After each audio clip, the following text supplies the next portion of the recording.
My name is Evelyn Carter. I'm 41 years old, and I used to be a colonel in the United States Army. Now I live alone on the edge of a quiet town in upstate New York, where no one asks too many questions. I like it that way. The letter arrived on a Wednesday. Thick white envelope, no return address. The kind of letter that knows exactly what it's doing, showing up uninvited but impossible to ignore. It was from my sister's attorney. I hadn't heard from Amanda or my mother in almost 6 years. The last time I saw either of them was after my 3rd deployment, when I came home for 2 weeks and found my room emptied, repainted, and turned into a guest space. They said it was time to move on. Inside the envelope was a notification from probate court. My father had passed months ago. I was being summoned to a hearing about his estate. That's how I found out my father had died. There was no phone call, no voicemail, no email, no obituary clipping. Just this letter, cold legal and 2 months too late. Attached was a copy of the will, and my name wasn't on it, not even in passing. Not even to say I had declined an inheritance. Not even to say I didn't deserve it. It was as if I had never existed. I sat at the kitchen table for a long time, reading that will over and over. Amanda was named sole beneficiary. My mother was listed as executor. Every asset my father had built over a lifetime of teaching, saving, and serving handed directly to them. No mention of the daughter who drove 3 days straight from Fort Hood to see him in the hospital after his first heart attack. No mention of the woman who had written him from every forward operating base she'd ever been stationed at. Just silence, official silence. I called the court to confirm the date. The clerk on the other end said, "You're listed as a witness." "Is that correct, witness? Not beneficiary, not heir, not family." I told her yes. I didn't correct her. That night I didn't sleep. I sat on the back porch with a mug of tea and stared at the sky, wondering if this was just a clerical error, or if this was the final message they wanted to send. Maybe it wasn't a mistake.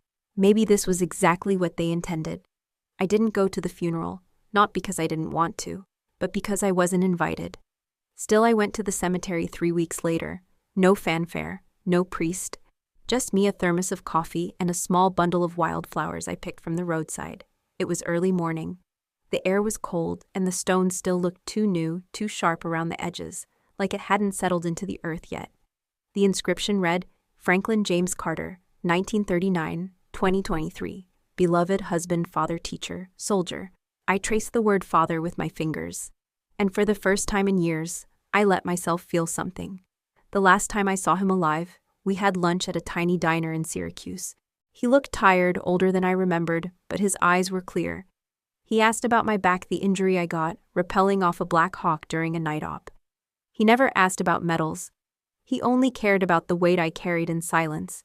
Before I left, he gave me a folded piece of paper and said, "If there's ever a moment when you have to speak, make sure you're doing it for the truth, not for the anger.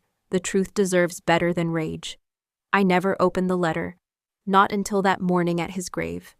It was short, 4 lines handwritten and signed in that sharp, tidy way he always wrote when he was nervous. "Evelyn, you may not always be welcome at the table, but you will always have my name. Keep it clean. Keep it proud. Love, Dad." I folded it again, pressed it to my chest, and whispered the one thing I hadn't had a chance to say when he passed: "Thank you." On my way back to the car, a woman walking her dog stopped me. She looked at me for a long second and said, "I remember you. From the photos.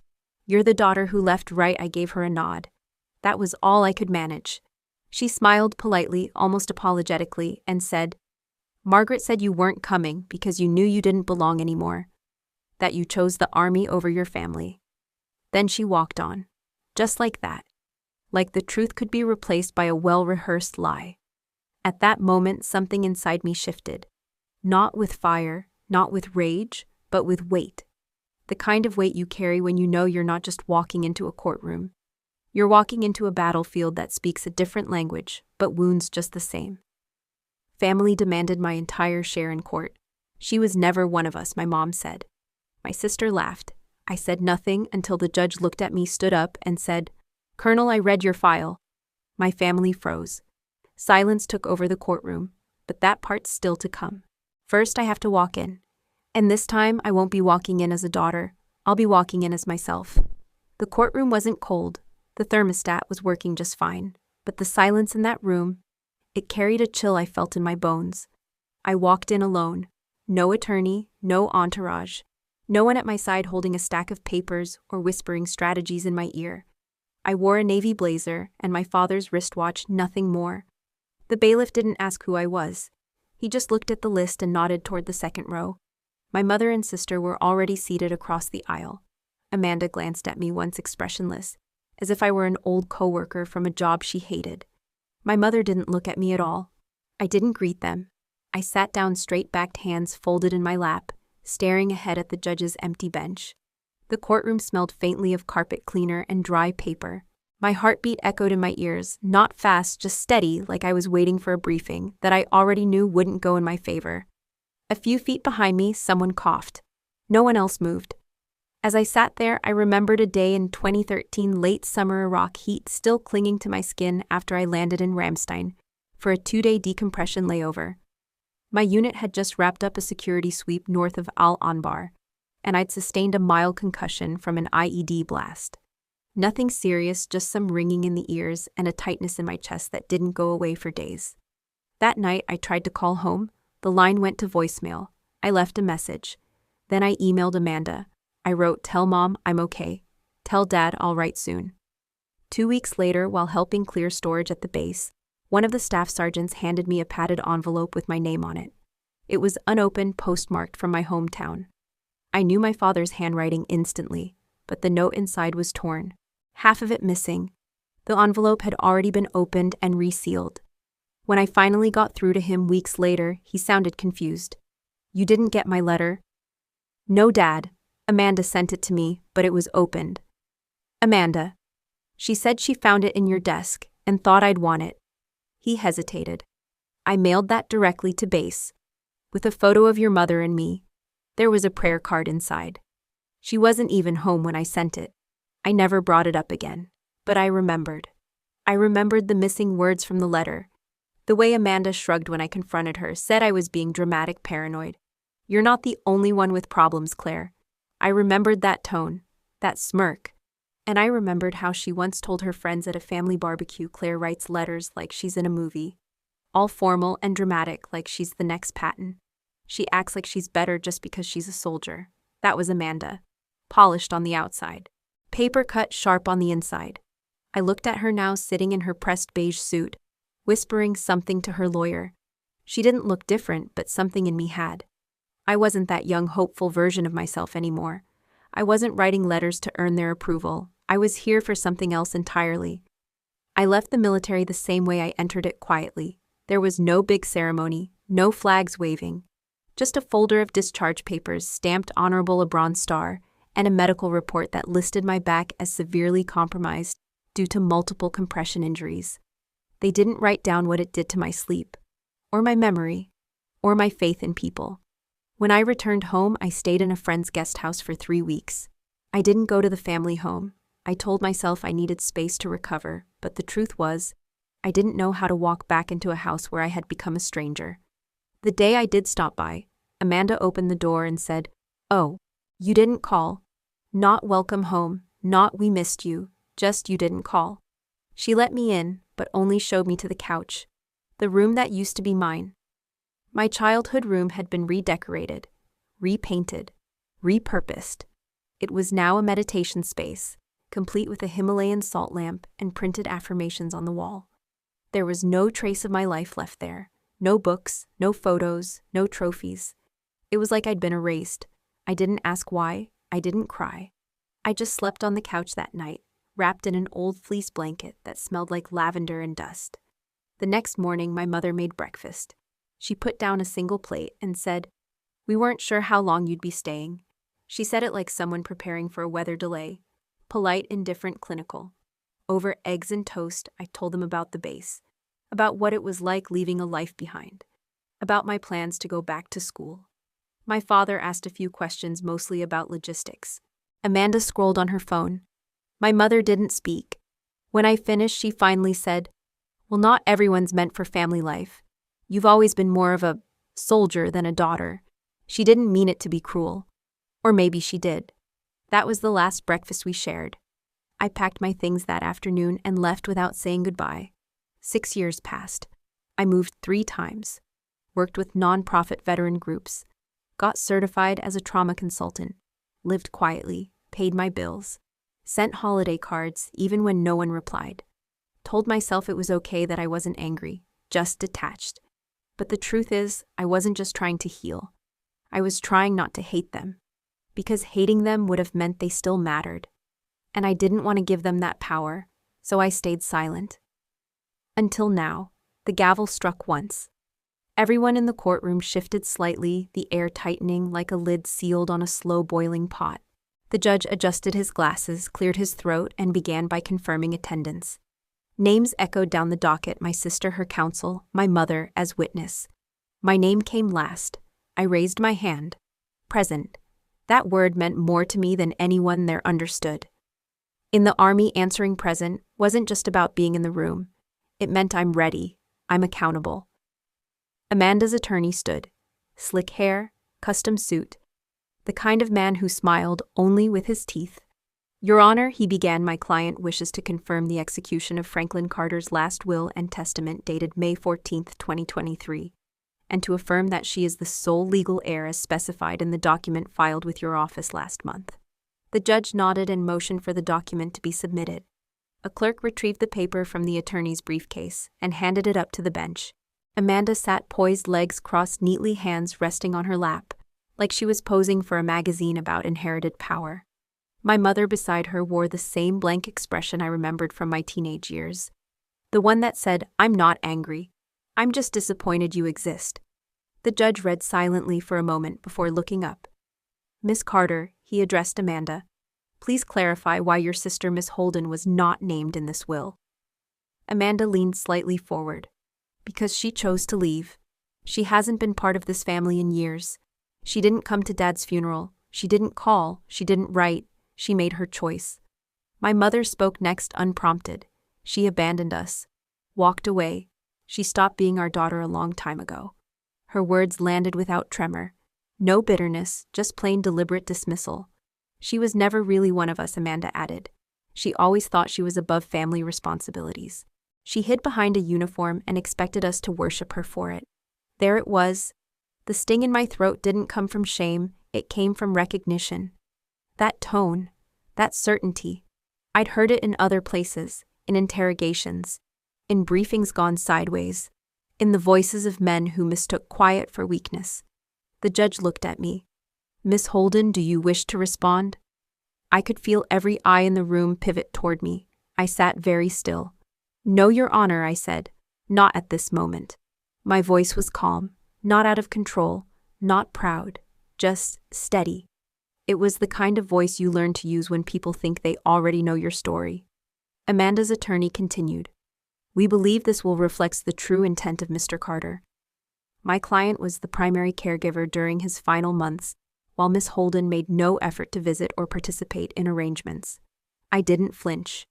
Because in that moment, just for a heartbeat, I could see how this all looked. From the outside, I was the absentee daughter, the cold soldier, the one who walked away.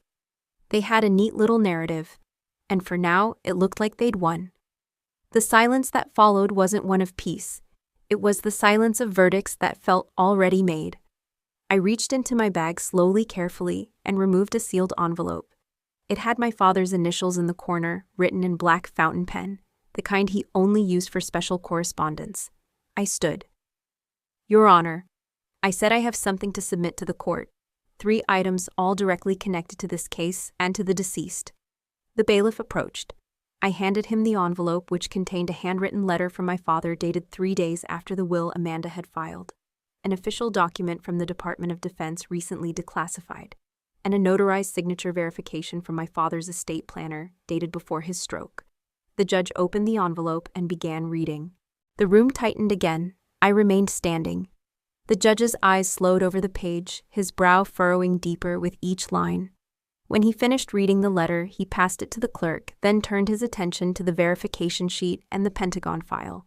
Where did you obtain these? He asked, voice lower now, almost cautious. They were sent directly to me by my father and kept in a secure personal safe until last month, I said.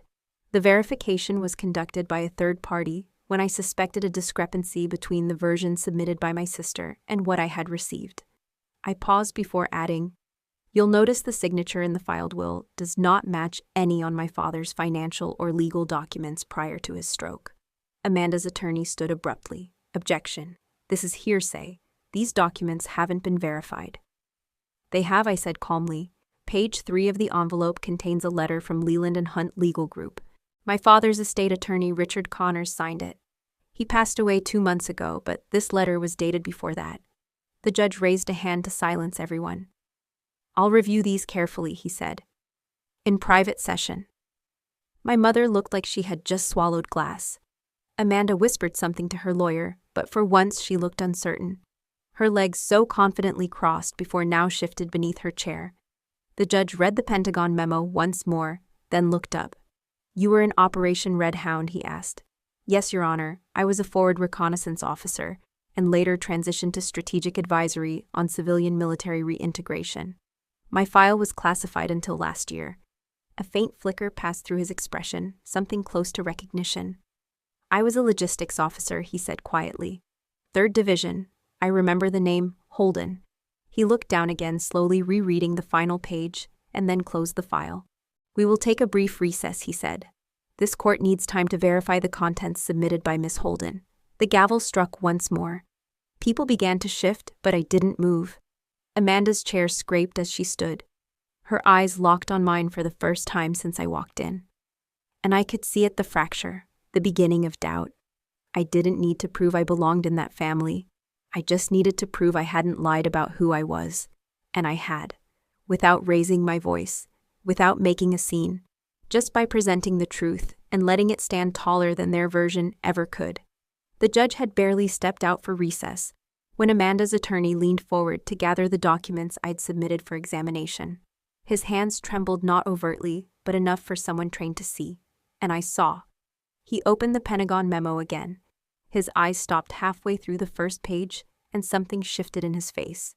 It was subtle, a hitch in his breath, a sudden narrowing of the eyes, the brief pause of a man recognizing a ghost, where he expected a stranger.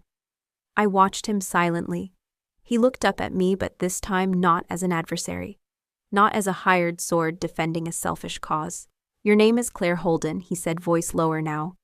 "You were stationed at Camp Phoenix, fall of 2011. I didn't answer, but I didn't have to. He blinked, swallowed once. "I was embedded with a diplomatic security detail.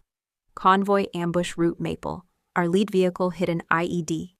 We were pinned down for 12 minutes. I remembered. The dust, the screaming, the oil fire licking at the pavement, the voice on the radio asking, 'Are they still breathing?' My team moved in under cover of darkness. We didn't know names, just the coordinates. Get in, extract the wounded, get out. We lost 2 men," he said, "but the rest of us lived. Because someone dragged us out of that kill zone while rounds were still flying." He stared at me like he was seeing something he didn't want to admit was real. "That was you," he said. Still, I didn't respond. The room had fallen into a pocket of silence, with only the rustle of legal papers and distant footsteps echoing from the hallway. "I didn't know who you were," he said. "I took this case because I was told it was straightforward. A will, a family disagreement. Nothing messy." He let the memo drop back onto the table. "But this isn't a family dispute. This is an erasure." Amanda was watching, mouth slightly open, clearly confused by the turn. Her attorney turned to her and said, "We need to talk." "No," she snapped. "You said we had it handled." "I said I would represent you based on the facts," he replied. "Now I'm not sure I know what those are." His voice cracked just a little. "She saved my life, Amanda." Amanda's jaw clenched. "That doesn't make her the rightful heir." "No," he said. "But it makes her real." He stood and faced the bench, even though the judge hadn't returned. "I'm withdrawing as counsel. Effective immediately." The clerk stared, stunned. Amanda rose to protest, but he had already gathered his bag. He walked past me slowly, hesitated, then said, "You're not ordinary. You save people without knowing their names." I didn't reply. He didn't wait for one. Some truths don't need confirmation. They just need room to breathe. The next surprise came from the back row, 3rd seat from the right. Mr. Ferris. An old man with tremors in his hands, and a voice like worn gravel. He stood slowly as the courtroom settled again. He'd been our neighbor for almost 20 years. He used to lend my father tools and tell me not to walk alone in the orchard after dark. "I have something to say," he said, holding up a plastic sleeve containing several returned envelopes. These came back to me unopened, postmarked for Claire, but marked undeliverable. The judge returned just in time to witness the handoff. I felt the chill before I saw the names. They were my father's letters, all postmarked between 2016 and 2020. Each one labeled "Return to Sender," but I'd never moved during that time. I'd never changed addresses. My chest tightened. "I mailed those for Frank," Mr. Ferris explained. "He was shaky and couldn't get to the post office. I took them myself. I even paid for tracking once." The judge narrowed his eyes. "Miss Holden, did you ever receive any of these?" "No, Your Honor," I said. "Not a single one." Amanda shifted in her seat. My mother didn't move, not even a blink. The judge turned to her. "Mrs. Carter, do you have any idea why your husband's letters were never delivered?" She folded her hands calmly. "I assumed they got lost." "No," I said, voice steady. "They didn't." I pulled out my phone and opened a photo. It was a snapshot of a document I found in my mother's desk drawer a year ago during a brief visit, one she didn't know I had seen. A list of restricted contacts submitted to a federal address forwarding database. It included my name, alongside a note flagged active military. Contact may compromise family privacy and safety. No forwarding. It was signed under my mother's handwriting, dated 2 weeks after I returned home for medical leave. "You claimed I abandoned the family," I said, "but you made sure the family couldn't reach me." The silence that followed was heavier than anything said out loud. Amanda stammered. "She was protecting us. You were different. Hard to talk to. Always gone." "You mean I scared you," I said. "Because I wore a uniform and didn't cry at Thanksgiving." My mother didn't argue. She just sat there frozen. Maybe for the first time even she didn't believe her own story. The final blow came from the documents Amanda had carelessly filed with the estate packet. A line item listed parcel number 7 as part of the proposed liquidation assets. It was our family cabin in Vermont, the same cabin my father took me to every summer between deployments, the same place where he taught me how to shoot, how to read terrain, how to sit in silence without needing to explain why I was quiet. I remembered him once saying, "If I ever go before your mother does, promise me you'll keep this place safe." I had. Until now. Amanda planned to sell it to a commercial developer. I found the listing in an online registry. It had already been appraised, zoned, and marked as pending conversion luxury spa retreat. They weren't just dividing assets. They were erasing memories, erasing him.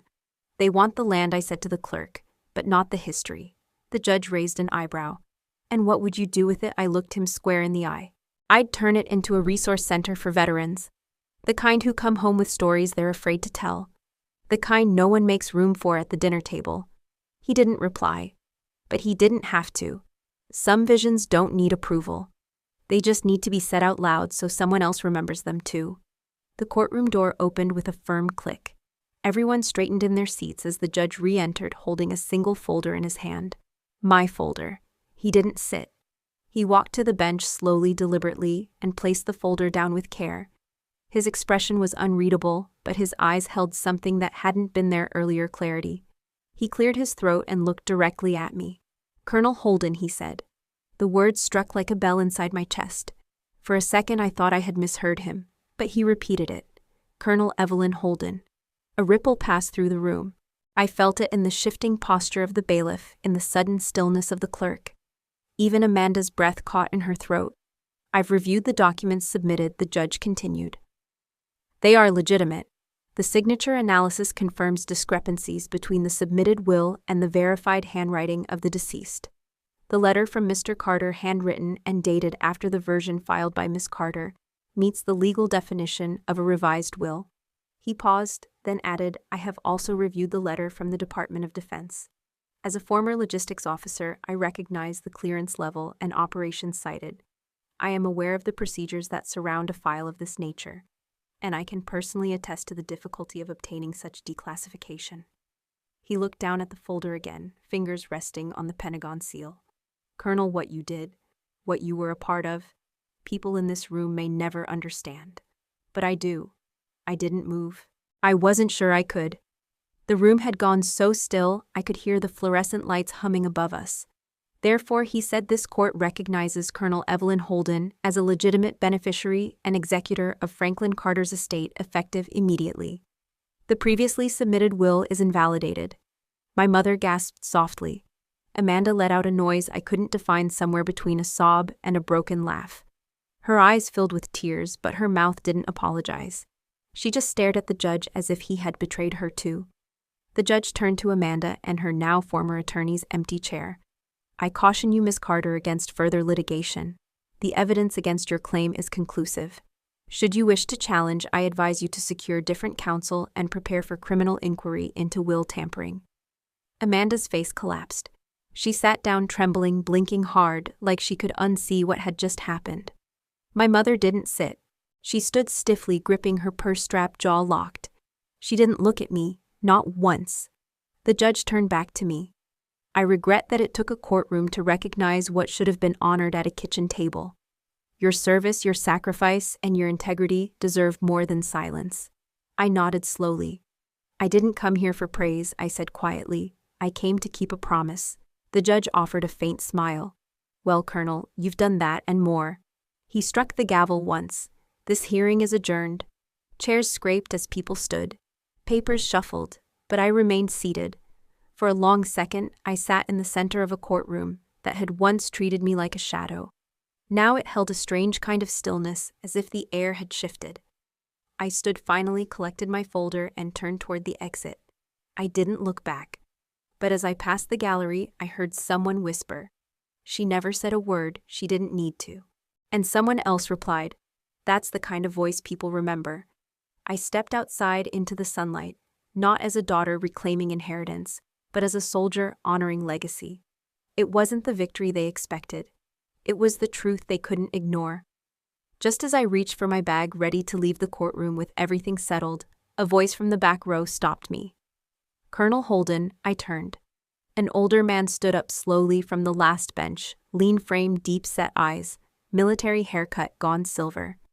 He wore a brown coat and carried a cane, but his posture was straight proud. There was something familiar in the way he looked at me. Not sympathy, not curiosity, recognition. He walked down the aisle deliberately, the soft click of his cane matching each step. The courtroom quieted again. I served with your father, he said. Name's Walter Raines. We were stationed together at Fort Leonard Wood in '78 and stayed in touch ever since. He talked about you constantly. I didn't know what to say. He reached into his coat pocket and pulled out a small flash drive, inside a clear evidence pouch. This, he said, raising it slightly, was given to me by your father the week before his stroke. He told me to hold on to it, to bring it forward only if things got messy. He looked around the room, then back at me. I think this qualifies. The judge, still standing behind the bench, gave a nod.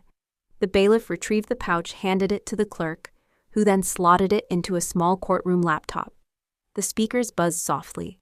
Then my father's voice filled the room. Rough, slower than I remembered, but unmistakably his. If this message is playing, it means Claire is standing alone. Again. And I failed to protect her from this. A silence fell over the room, so complete I could hear the whirring of the courtroom air system. I know what Margaret and Amanda are capable of. I've seen the letters returned. I've watched them tear down photos of Claire. I heard Margaret tell our neighbor she wasn't welcome here anymore. But let me say this clearly, if Claire receives nothing from my estate, it is not because I willed it. It is because someone prevented it. If Claire is erased, it's not because she left us. It's because we chose to forget her. The recording paused, the sound of my father coughing lightly, then continuing. She never abandoned her family. She just chose a different battlefield, and she fought it with more honor than anyone in this house ever acknowledged. If she walks into a courtroom and has to fight her own blood, then shame on us, not her. Then his final words. If Claire walks out of that room with nothing, it means the living failed her, not that she failed us. The clip ended. The room didn't move. The judge lowered his gaze. The clerk wiped her eye discreetly.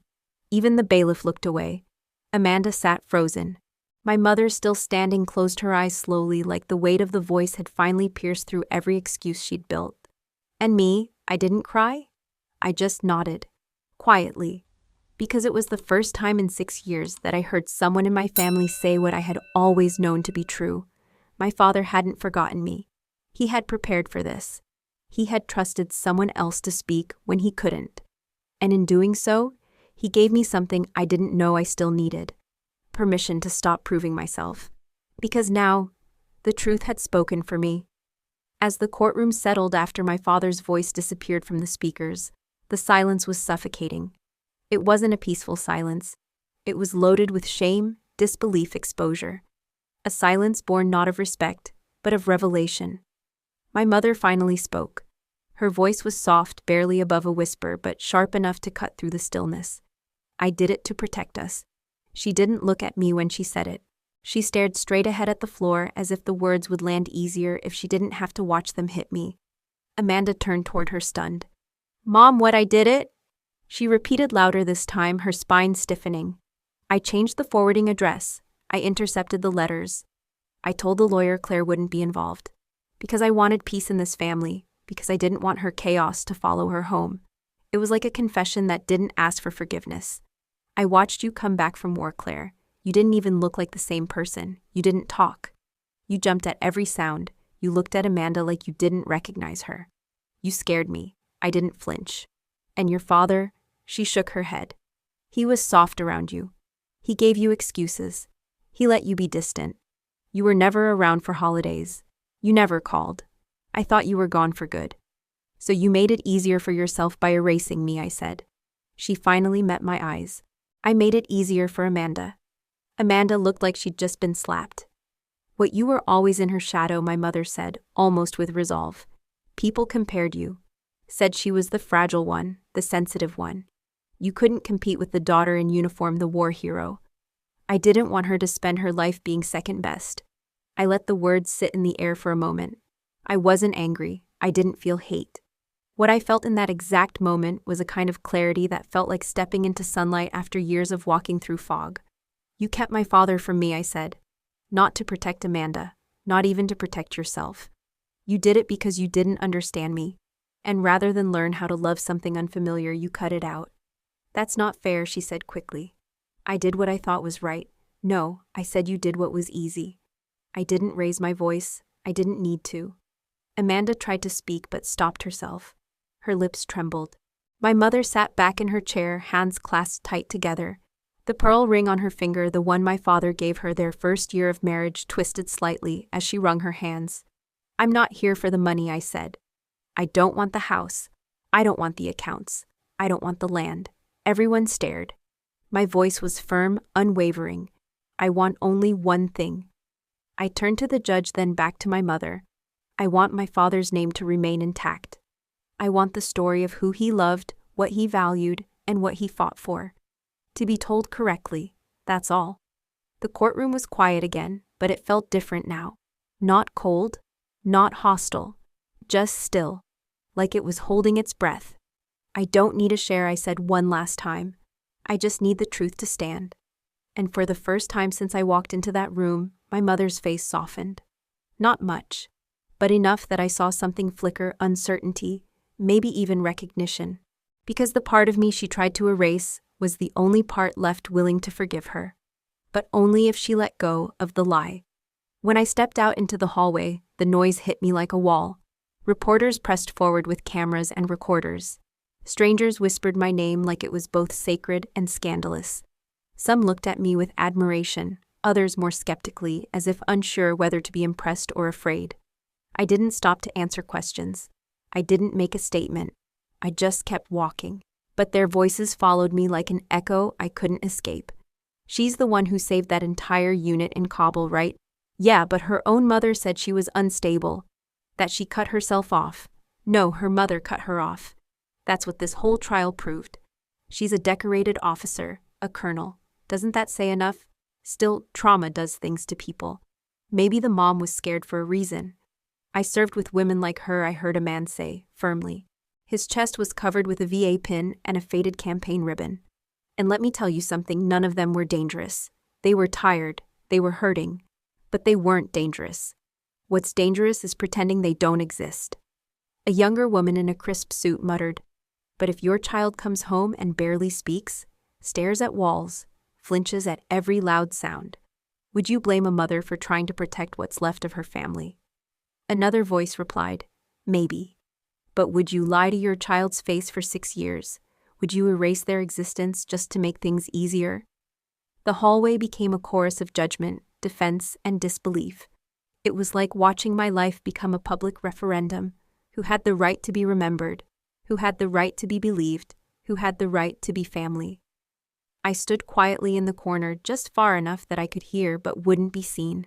One older man dressed in plain jeans and a Vietnam veteran cap shook his head and said, "That girl walked through hell overseas, came home to silence, and now she's the one still standing here head high, saying nothing bad about nobody. That tells me more about her than any news report ever could."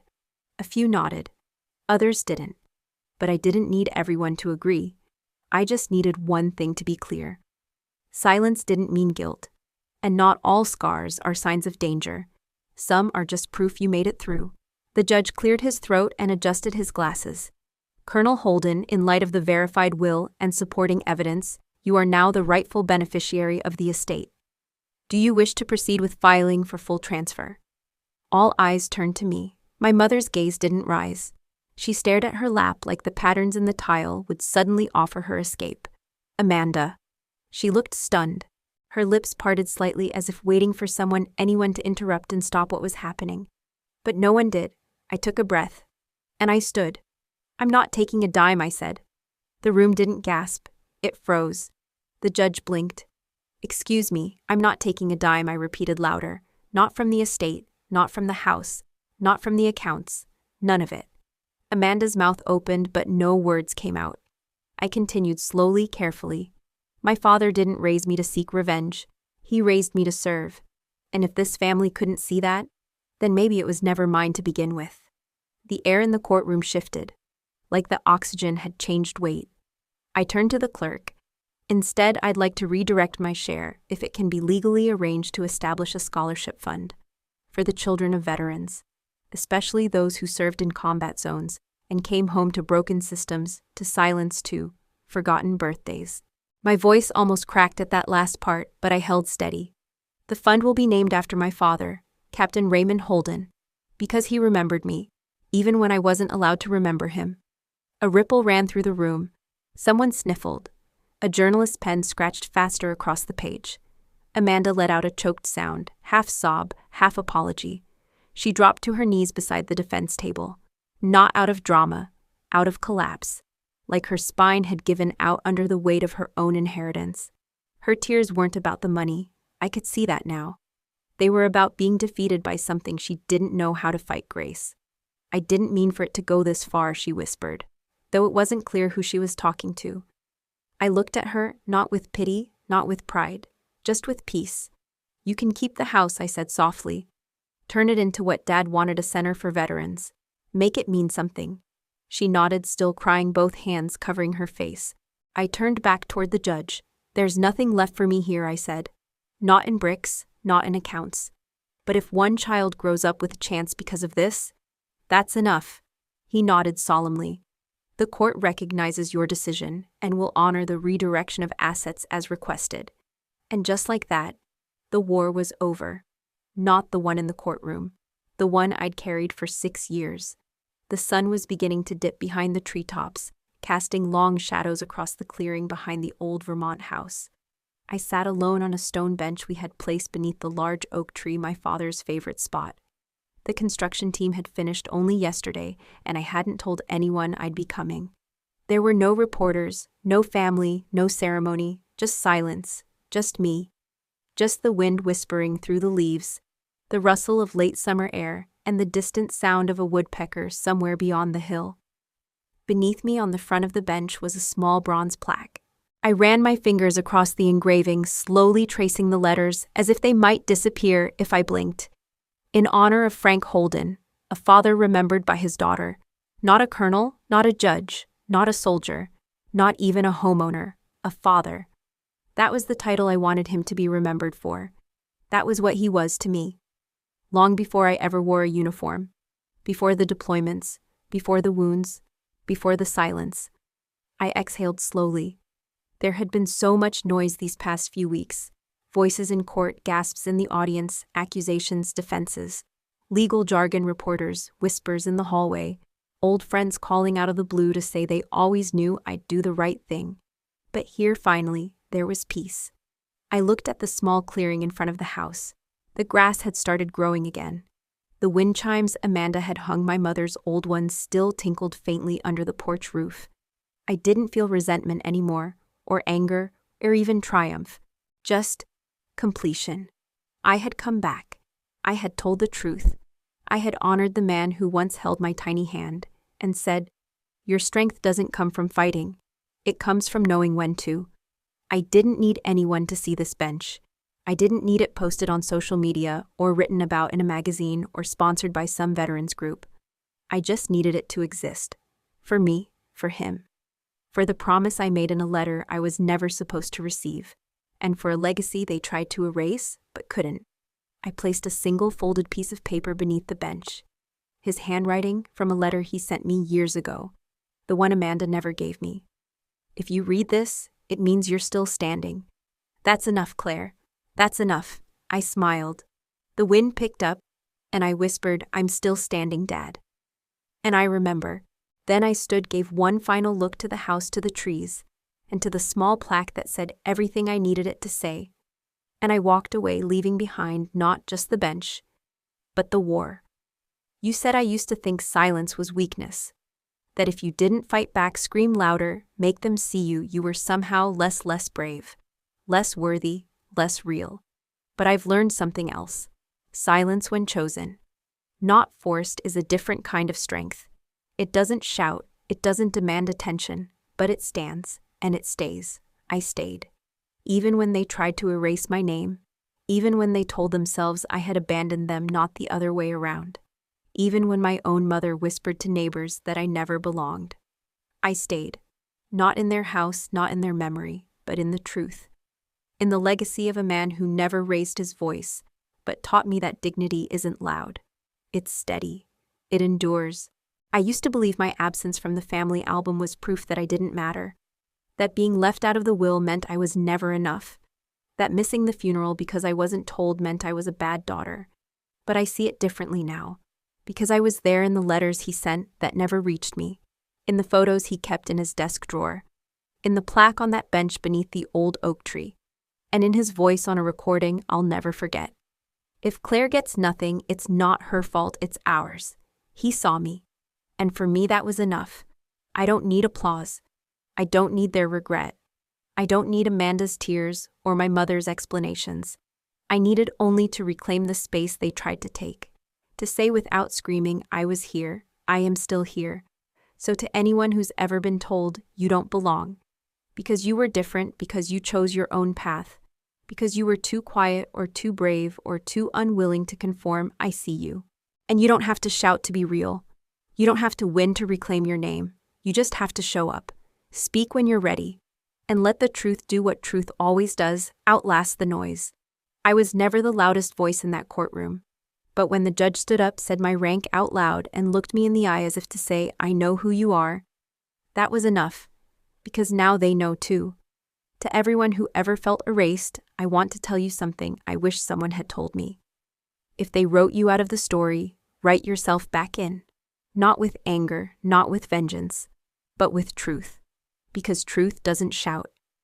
It doesn't slam doors or demand justice on cue. It waits, it watches. And then one day it stands undeniable. For years I let their version of the story be the only one told.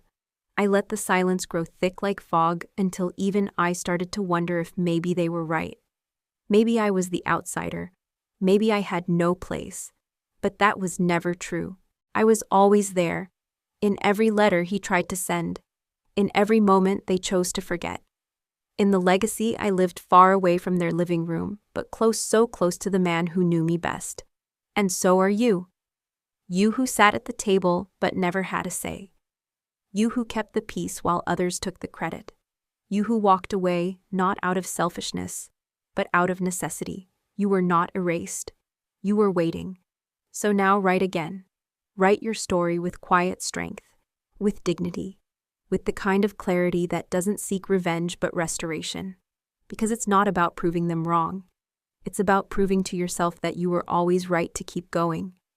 One day someone will stand up for you, a judge, a friend, a stranger, or maybe no one at all. Maybe it will be just you standing tall in your truth, and that will be enough. If they never say sorry, let that be their burden. If they never admit what they did, let that be their wound. But you keep walking. And if you ever sit on a bench with your father's name on it, or hear someone say your name with honor, or see a child walk through a door you helped open, remember this. You didn't disappear. You rose in silence. You returned with grace. And now they can't look away. So to everyone who ever felt erased, pick up the pen. The page is yours now. Before we say goodbye, I want to leave you with this. Where are you watching from? Is it a quiet morning, your hands wrapped around a warm cup of coffee? Or maybe it's late at night and stories like this are the only thing keeping you company in the stillness. Wherever you are, I'm grateful you stayed with me until the end. This wasn't just a story about a courtroom, or a will, or a family that broke itself in silence. This was about something deeper, something I think you might carry too. It was about reclaiming your voice after it's been ignored, about honoring people who can no longer speak, and about the kind of strength that doesn't come from shouting, but from standing quietly in your truth. When the judge stood and said my name, Colonel Claire Holden, I didn't feel proud. I felt seen. And sometimes that's all any of us really need. So if you've ever felt invisible, like your story was too small or your presence didn't matter, I hope this reminds you. You were never the silence in the room. You were the reason it existed. And if this story touched something in your heart, I want to invite you to stay with us. Subscribe to the channel not just for more stories like this, but to be part of something larger. A space where kindness still matters, where healing is possible, and where second chances aren't just fantasy, they're hope in motion. We read every comment with care. We see where you're from, what you're feeling, and how these stories find their way into your lives. So let us know. Let us know if this one stayed with you. Let us know if you've ever had to stand up when no one else would. Let us know if just maybe you've found a little piece of yourself in Claire. And if not, maybe in the next story you will. Thank you for spending your time with me today. From wherever you are in the world, I hope you carry this with you gently. Let it settle in. Let it remind you that you matter, that your silence is not weakness, and that your return when it happens will be heard. Because sometimes the miracle doesn't knock loudly, sometimes it waits quietly for your heart to open. Take care of yourself, and I'll see you in the next story.